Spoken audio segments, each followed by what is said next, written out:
Hello and welcome back. We all have our little rituals before guests come home, and I genuinely love the process of getting my home ready for hosting. The fresh linens, the little touches around the house, and that feeling of yes, the home is ready. And honestly, when you enjoy the process, the whole day just feels so much more relaxed and fun.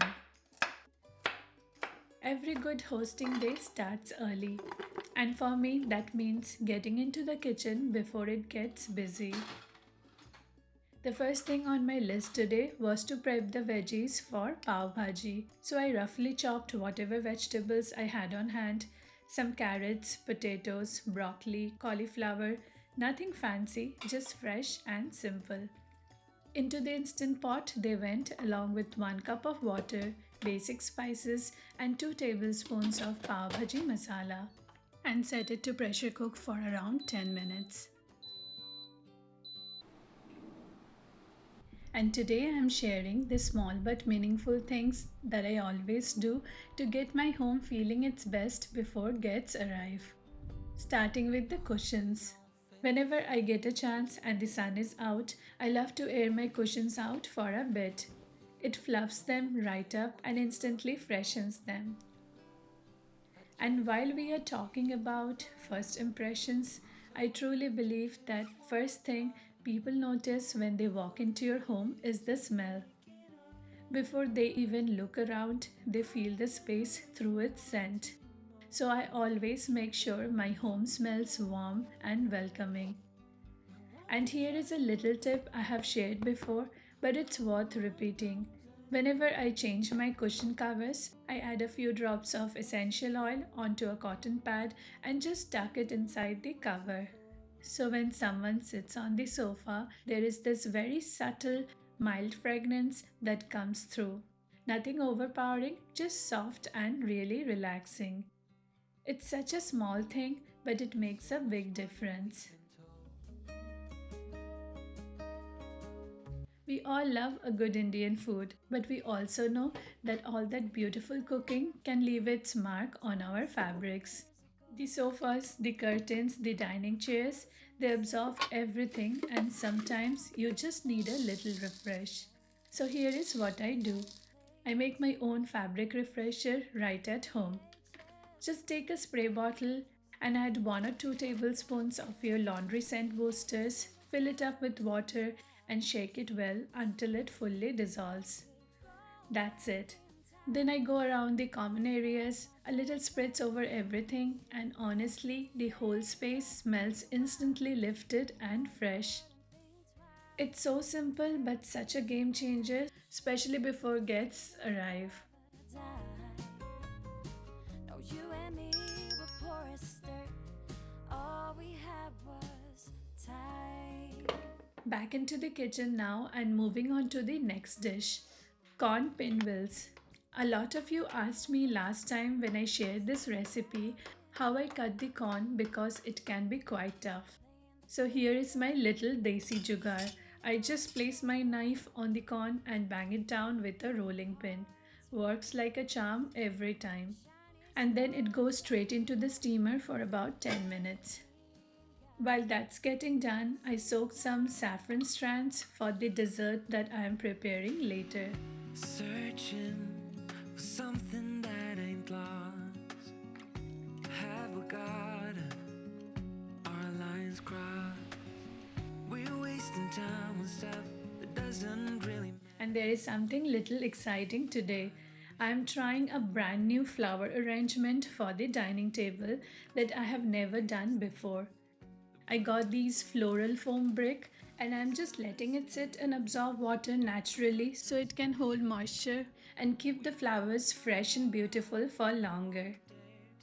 Stay tuned because I'll be showing you the final arrangement a little later in the video.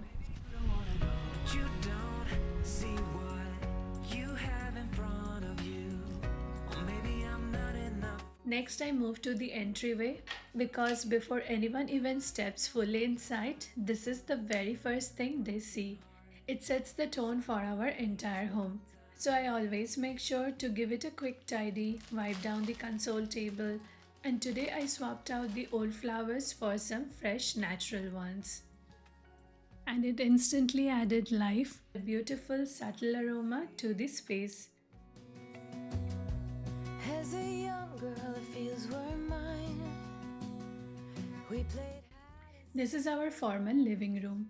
It mostly stays tidy, but before guests arrive, I love going in and add those finishing touches that just make it feel extra special.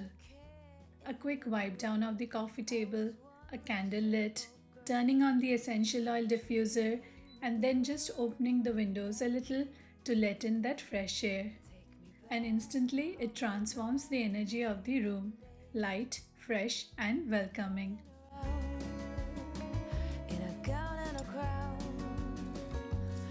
Another thing I never skip, wiping down the mirrors. I start with the big mirror in the entryway and then move on to the guest bathroom mirror. Just a quick wipe with a glass cleaner and they instantly make the whole space look much more polished and bright. And while I'm in the guest bathroom, I tuck a few cotton pads with essential oil in the dustbin and add a little fabric softener into the toilet brush holder. Such a small hack, but it keeps the bathroom smelling fresh. Fresh hand towels go out and I make sure everything is well stocked. Tissues, hand wash and all the little things. Because honestly, it's these small gestures that make your guests feel truly taken care of the moment they walk in.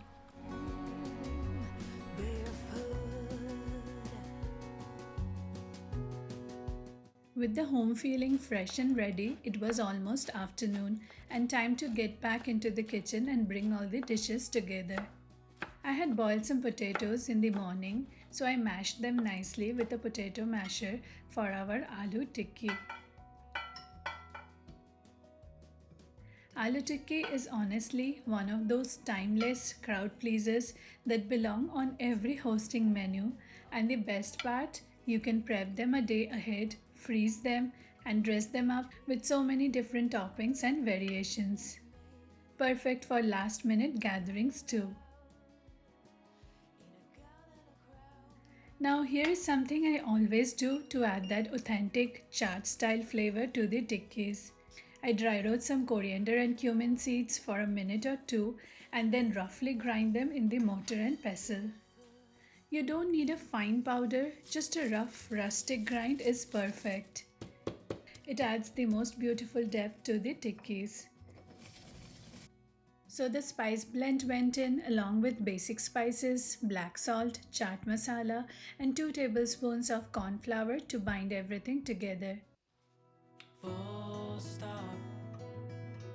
Can't believe I live in your If you're enjoying this video, please like, comment and subscribe to the channel. It will mean a lot. Mixed everything well.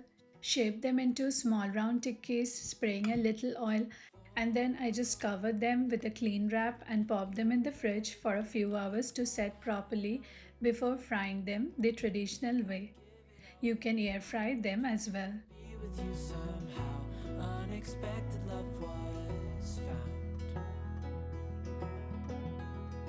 You're the rose in a garden, and it shows if I'm honest. You're the leaves in mid-August, and I've come out here to say. And now my favorite part of the whole hosting prep, the centerpiece for the table. I saw this idea online and I just knew I had to try it, and today felt like the perfect occasion. So I have this beautiful LED white lamp and I wanted to build a floral arrangement right around it. To make sure the lamp base stays protected from moisture, I just wrapped it snugly with some cling film. Simple but does the job perfectly. Next I took the floral foam that I had soaked earlier, placed it around the lamp and tied it together with a thread to hold it in place. Then I headed out to my garden and gathered some fresh flowers and leaves, because nothing beats fresh from the garden.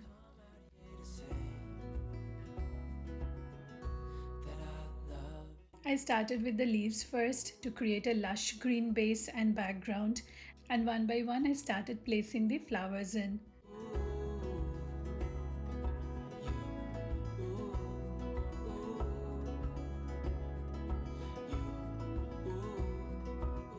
And of course, here comes the purple energy straight from my garden.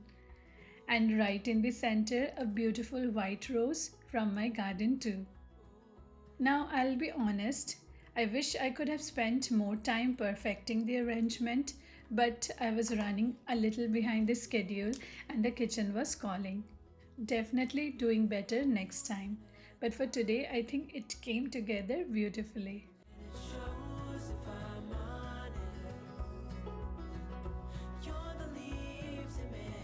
To bring the whole table together, I laid down a pink table runner to complement the beautiful pink orchids in the background. Then I placed my floral arrangement into a jute basket with a plate underneath to catch any water drippings. Lit the lamp, gave the flowers a gentle mist. Honestly, once the lamp was lit in the evening, it looked absolutely gorgeous. And just like that, the whole dining table transformed into this gorgeous grand setup.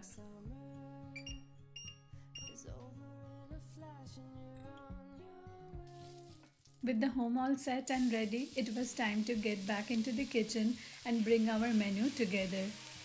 Starting with the star of the show, our Pav Bhaji. Now, Pav Bhaji is one of those dishes that never needs an introduction. It's flavorful, it's loved by kids and adults equally, and it's one of those easiest dishes you can make when hosting. So I started with some oil, chopped onions, and ginger garlic cube. And once the onions turned nicely translucent, in went 2 tablespoons of pav bhaji masala along with our pressure cooked mashed vegetables. Everything mixed together and left to simmer and soak up all those beautiful flavors. While that was simmering away, I grabbed some white bread slices and using a simple cookie cutter, cut them into neat little circles. These are going to be crispy base for our dessert today. Now here is where the magic really happens, the double tadka. But before that, I quickly set aside a small portion for the little ones since this bhaji tends to get quite spicy. So for the double tadka, in the same pan, I added some butter. I tried to be really decent with it, but honestly, you simply cannot make pav bhaji without being generous with butter. And especially when you are hosting, you want to give it that truly authentic flavor. So in goes a little more chopped onion, the pav bhaji masala, sauteed on low flame, nice and slowly. And then finished off with loads of butter and freshly chopped coriander. And our tawa fry style pav bhaji is absolutely ready.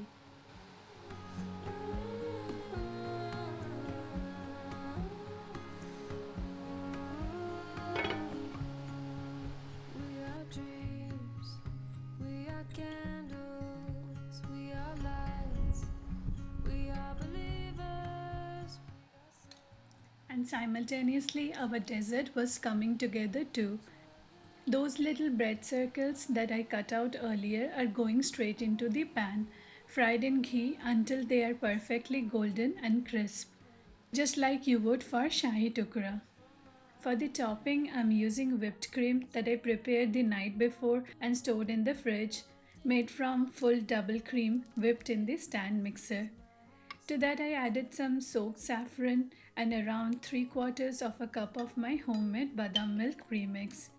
Recipe that I had shared with you earlier, which is simply grounded mix of sugar, badam, kesar, and elaichi, mixed and whipped together into the most beautiful fragrant cream.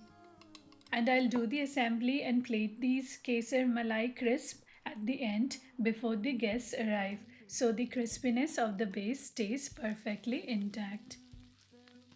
Now back to our steamed corn pinwheels.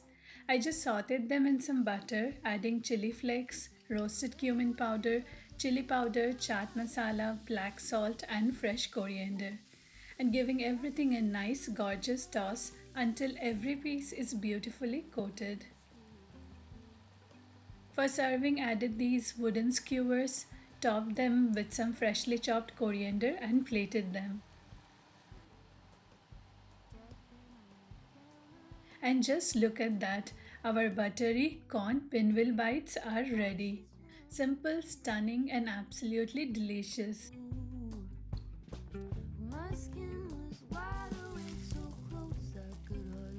Next, the aloo tikki went straight into the pan with a little oil.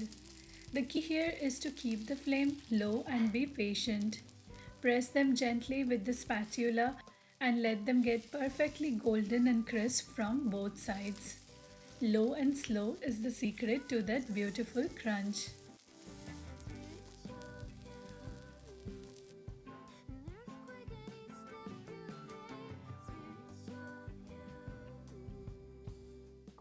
And finally, plating our Kesar Malai Crisp.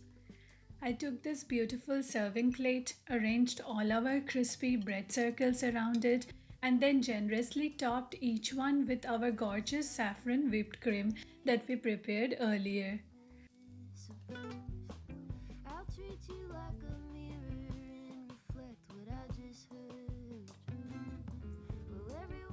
Now, the beauty of this dessert is that you can make it entirely your own.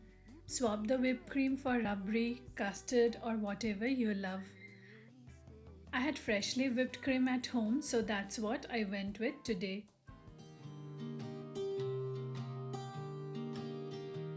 I was never the one to write up a song for just anyone. I was always the one to find myself. Finishing it off with some rose petals, chopped nuts, and our Kesar Malai Crisp is ready. And honestly, it looks as beautiful as it tastes. 'Cause you glue all the pieces back together.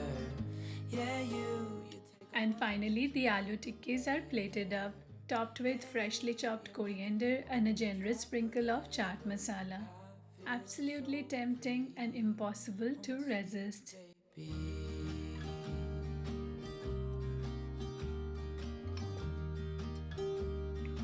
For the drinks, a quick homemade soft Sharbat using my ready-made premix, topped with fresh mint leaves, ice cubes, and a squeeze of lemon. And now here comes my absolute favorite part, bringing the whole table together. One by one, the dishes found their place. With the floral centerpiece glowing in the middle, the table was looking warm and inviting. I had originally planned to make palak patta chaat, but I was running a little behind schedule, so I quickly switched things up and put together a quick peanut chaat. Roasted peanuts tossed with chopped onions, tomatoes, fresh coriander, spices, and a good squeeze of nimbu. And to serve it, I used my little cutting chai glasses because sometimes it's all about how you plate it. And the glass set gave it that fun, authentic street style touch. And I know it so well, I will always be by your side.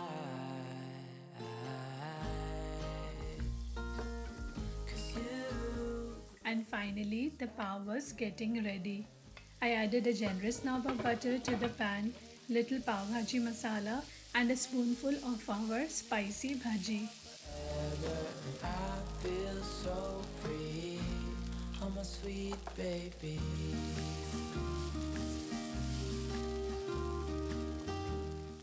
Then I toasted the pav buns from both sides in all that gorgeous buttery goodness until they were perfectly golden and soft. Because pav bhaji is simply not pav bhaji without that perfectly toasted buttery pav.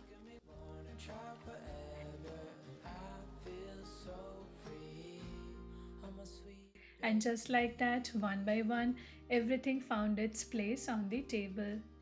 Our buttery corn pinwheel bites, the crispy golden aloo tikkis, the hearty pav bhaji, the refreshing sarbat, the chatpata peanut chaat, and the gorgeous Kesar Malai Crisp to end on a sweet note.